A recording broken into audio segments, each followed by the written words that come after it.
Also in the street plan of Washington, you find pentagrams. So here we have two pentagrams in the street plan of Washington. The top one points into the Capitol building, and the one at the bottom points into the White House. This is a political building, so we're told. In fact, it's a temple to a secret society, built by the Freemasons to a specific design, Congress, the Congress building. Where did it get its name from? Capitol Hill, from a sacred place of the Roman Brotherhood going way back called Capitoline Hill. And when Madeleine Albright, high priestess of this brotherhood, became Secretary of State, and she went across on her first overseas visit to Europe, she actually went to Rome and made an official visit, what for her would have been a pilgrimage to Capitoline Hill in Rome, and that's where we get Capitol Hill from. This is George Washington. In the last century, they decided they didn't have a decent statue of George, so instead of getting an American to produce one, they ordered it from Italy, from Florence. And when it arrived on the dockside, people were staggered, because here was George, the first president of the United States, depicted naked from the waist up with this cloth over his Bill Clinton's, and then pointing up one arm, pointing down the other. What's going on? Unless you realize where these people are coming from, it's inexplicable. Well, if you just hold that in your mind, arm up, arm down, naked from the waist up, and then Bill Clinton's covered in a piece of cloth, well, this is where it's coming from. This is the ancient depiction of the compilation of the negative force symbol that the Templars worshipped, or the high-level Templars worshipped anyway, called Baphomet. And this is why that they depicted George Washington in that way.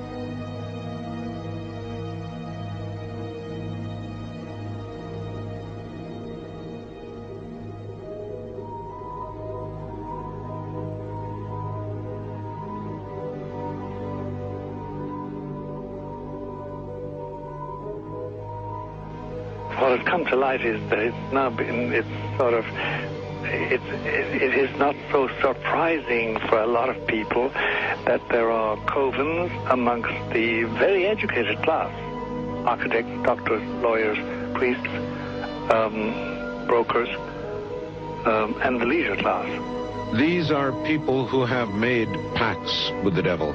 That's right. It's really the best, the more accurate way of describing it would be that they have indulged themselves in the worship of the goat, of the prince, of the serpent, of Satan, of Lucifer, and they lead perfectly normal lives. They're jewel merchants. They travel. They're prominent in their own way, but they do have this indulgence.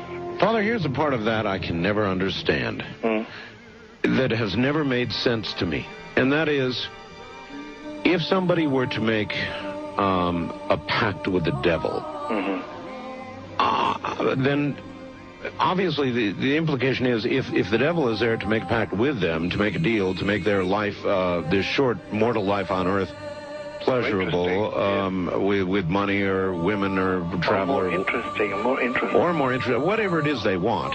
Yes. Then they are aware of the presence of the devil, and they are obviously aware then of the presence of God as well, and they nevertheless make a conscious, stupid, short-term, blind choice to take what they can get in this lifetime. And to embrace one, you must embrace the other. It's not like it's some wishy-washy person. I know you do.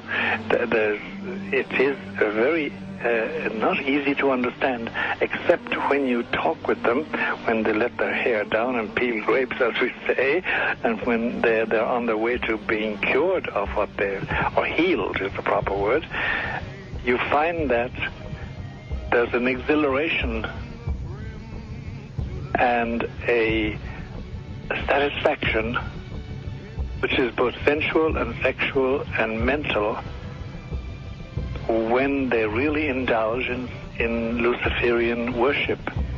There is a peculiar exhilaration. Like a drug, then? Yes, it's a peculiar exhilaration. And of course, the godly instincts in us all, the angelic in us all, because we all have something angelic and something godly, besides everything else, a lot of other negative things, that is quenched. And you find in them a horror of anything, what we call sacred and holy, or sacrosanct, or the idea of the idea of the sacred, of the awesome.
How in the world did you ever get involved in praying to demon spirits? A fellow that had been on a particular ship with me, he told me, "Hey, I got something fantastic to tell you." He said, "I am affiliated with people that speak with the spirits of the dead. How would you like to talk to the spirit of your dead mother?" And I was shocked.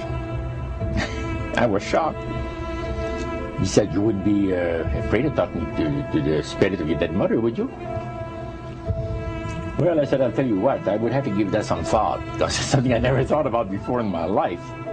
Most of us probably haven't. A little afraid of something like that. Well, he says, you know, it's written all over your face. You're afraid of going to a seance. But he says, "I know you. He said, you're going to come."